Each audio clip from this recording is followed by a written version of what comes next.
Kali ini kita mau bikin nastar lagi walaupun pakai bahan-bahan sederhana, tapi ini tuh enak banget, lumer banget kalau dimasukin di mulut. Dan ini tuh kalau kita bikin ini tuh benar-benar cepat habis banget sih guys. Dan untungnya kita bikin sendiri jadi kita bisa makan sepuasnya. Oke, kita langsung ke bahan-bahannya. Di sini tuh aku pakai margarin Palmia serbaguna sebanyak 350 gram. Ini tuh aku masukin satu bungkus dan satu bungkusnya itu nggak full ya guys. Ini tuh aku pakai Boss. Ini tuh Bossnya juga aku pakai 50 gram. Oke, untuk gulanya, gula halusnya aku pakai 50 gram karena aku nggak mau manis, karena ini juga untuk dimakan sendiri. Nah, ini tuh kita mixer sampai tercampur rata. Untuk mixernya jangan terlalu lama sampai benar-benar tercampur rata. Kemudian kita masukkan 4 butir kuning telur, kita mixer lagi sampai tercampur rata. Kemudian kita masukkan ini susu bubuk. Ini tuh aku pakai 1 bungkus susu bubuk dan kau ya guys. Kemudian diaduk-aduk lagi sampai tercampur rata. Ini aku ngaduknya pakai spatula aja sampai tercampur rata. Kemudian kita masukkan tepung maizena. Di sini aku menggunakan tepung maizena itu sebanyak 6 sendok. Oke, diaduk-aduk lagi sampai tercampur rata. Kemudian di sini kita masukkan tepung terigu. Ini aku pakai tepung terigu kunci biru ya guys. Untuk tepungnya ini aku nggak sangrai.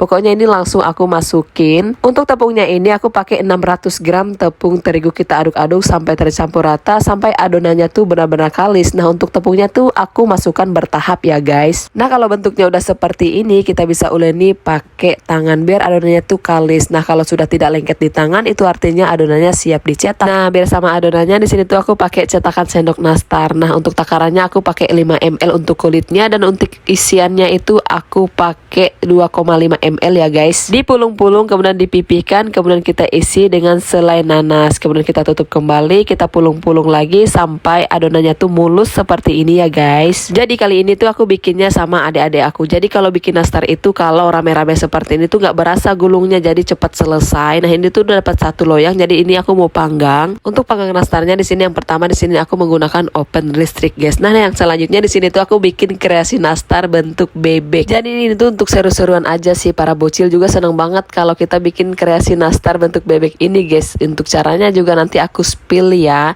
Nah, ini tuh udah jadi nastar bebeknya dan ini aku mau panggang. Pokoknya lucu banget ini kreasi nastar bentuk bebeknya. Nah, sebelum dipanggang ini juga anak aku mau selfie dulu, katanya ini tuh sayang banget mau dipanggang dan kasihan juga katanya. Nah, untuk nastarnya tadi aku panggang selama 20 menit, kemudian aku keluarkan dan aku dinginkan, kemudian aku olesin pakai kuning telur, kemudian kita panggang kembali sampai benar-benar matang atau sekitaran 15 menit ya guys. Nah, ini tuh udah selesai aku panggang, kemudian di sini aku mau keluarkan.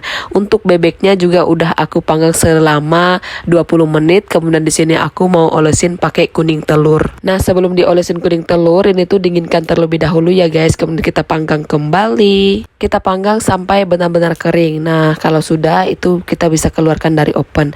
Nah, ini dia hasil kreasi nastar bebek kita guys. Untuk hasilnya itu nastarnya kokoh dan ini tuh kalau masuk di mulut tuh lumer banget, apalagi kalau nastar yang keluar dari oven itu benar-benar lembut dan lumer banget guys. Pokoknya nggak perlu bahan-bahan mahal, cukup bahan sederhana dan ekonomis juga kita bisa mendapatkan nastar yang seenak ini. Tahu nggak sih guys, kalau kita bikin sendiri tuh benar-benar bisa makan sepuasnya. Apalagi ini tuh kita rame-rame dan makannya tuh nggak bisa sebiji 2 biji, tapi itu kita 1 loyang itu cepet banget habis guys. Tapi untungnya kita tuh bikin sendiri ya. Kalau kebayang ya kalau kita beli bakalan nggak puas banget makannya. Nah, itu hasilnya juga banyak banget. Nah, kalau kita bisa bikin sendiri itu nggak harus nunggu hari raya ya. Ini tuh banyak banget, selain makan sepuasnya ini juga dibagi-bagi sama adekku.